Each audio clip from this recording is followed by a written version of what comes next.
Hello, kamusta po kayo? In this video, pag-uusapan natin ang normal poops ng mga babies. Hello again, I'm Dr. Jeline, aka your tita Doktora. Kadalasan, ang mga concerns ng mga mommies ay tungkol sa frequency or dalas ng stool ni baby, color ng poops ni baby, and consistency ng poops ng babies.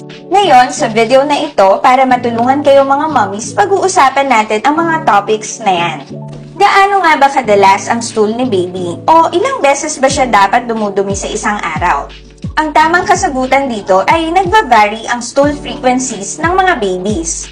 Ang baby ay maaaring dumumi ng mas madalas or minsan ay every after feeding ng baby. Kung minsan naman, ito ay madalang or ang tinatawag nating infrequent stooling. Minsan ay every 2 to 3 days. Ang ilan naman ay umaabot sa 5 hanggang 7 araw bago dumumi ang isang baby. Ang infrequent stooling or madalang na pagdumi na baby ay kadalasang nakikita sa mga exclusive breastfeeding na babies dahil ang breast milk ay easily absorbed and easily digested. Ngayon, maaari pong mag-range ang pagdumi from every after feeding or kung minsan naman ay every 3 to 5 days or minsan hanggang 7 araw. Kung masigla si baby, malakas dumede, malambot ang tiyan at walang ibang simptomas, ay makakasigurado tayong normal ang pattern or frequency ng stooling na ito. Kung ang iyong baby naman ay formula-fed at meron siyang infrequent stooling or madalang na pagdumi, ito ay maaaring sign ng constipation. Kaya't mahalagang obserbahan ang sigla at activity ni baby. Always keep in mind mga mommy to look for other signs and symptoms katulad ng vomiting or madalas na paglulungan, irritability or pagiging irritable ni baby, at ang paglaki ng tiyan. Dahil ang mga symptoms na ito at ang madalang na pagdumi ay maaaring signs na ang baby ay may milk allergy or constipation at iba pang kondisyon katulad ng mga surgical abdomen or bowel obstruction.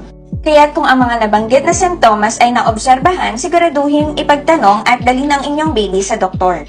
Ano naman ang normal na kulay ng stool ni baby? Sa mga first-time parents and mommies, ang kulay ng poops ni baby ay maaaring ikagulat natin dahil ito ay nag-iiba-iba. In the first few hours or days ni baby, ang color ng stool ni baby ay dark green. At ito ang tinatawag nating meconium and it's completely normal.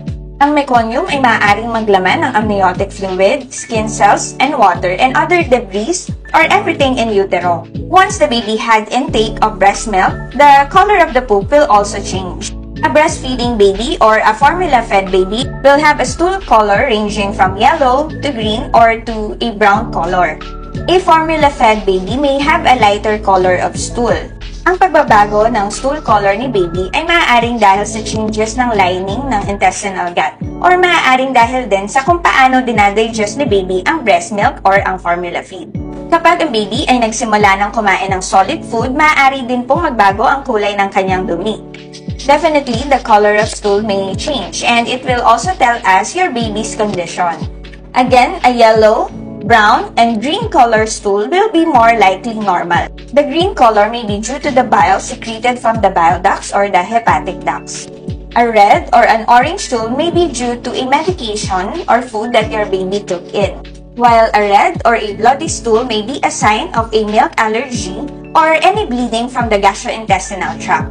Also, a black stool may be a sign that there is an ongoing bleeding from the gastrointestinal tract as well. While a pale stool or a color gray or white stool may be pertaining that there is a problem in the hepatic ducts or in the liver. Again, a bloody stool, a pale stool, or a black stool will tell us that we should bring our babies to the doctor for proper evaluation. Ngayon naman, pag-usapan natin ang consistency ng stool ni baby. In the first few hours of life, the stool of your baby may look tarry, very sticky, and darkish green in color. Again, this is called the meconium and it's completely normal. The passage of the meconium or the first stool of a newborn should be observed within the first 24 to 48 hours of life. A breastfeed baby may have a looser or seedy stool or may have a watery lining consistency of stool, while a formula-fed baby may have a firmer, mushy, and more of a paste-like consistency of stool. Habang tumatagal at lumalaki din si baby, napapansin natin na nagbabago din ang consistency ng stools ni baby. Ito ay maaaring dahil sa mga changes din ng pagkain or intake ni baby. For example, switching from a exclusively breastfeeding to a mixed feeding. or from a exclusively breastfeeding to a formula-fed feeding. And kapag ang iyong baby ay nag-start na ng solid feeding or complementary feeding, ang kanyang stool ay maaaring magbago din. Kapag nag-start na ng solid food si baby, maaari na rin po tayo makakita ng mga small pieces of food sa stool ni baby, or the baby may have a more solid consistency form of stool. And even the frequency of stool of the baby may change. Again, in summary, ang frequency or pattern ng stool, color of stool, and consistency of stool of your baby may vary or change. Kaya naman always talk and ask your friendly pediatrician when it comes to your concerns regarding your baby's stool or poops. Sa next video ko, pag-usapan naman natin ang one of the most common concerns din ng mga mommies. Ito ang bakit nga ba madalas kabagin si baby? At pag-usapan na rin natin ang mga tips para sa mga kabaging babies.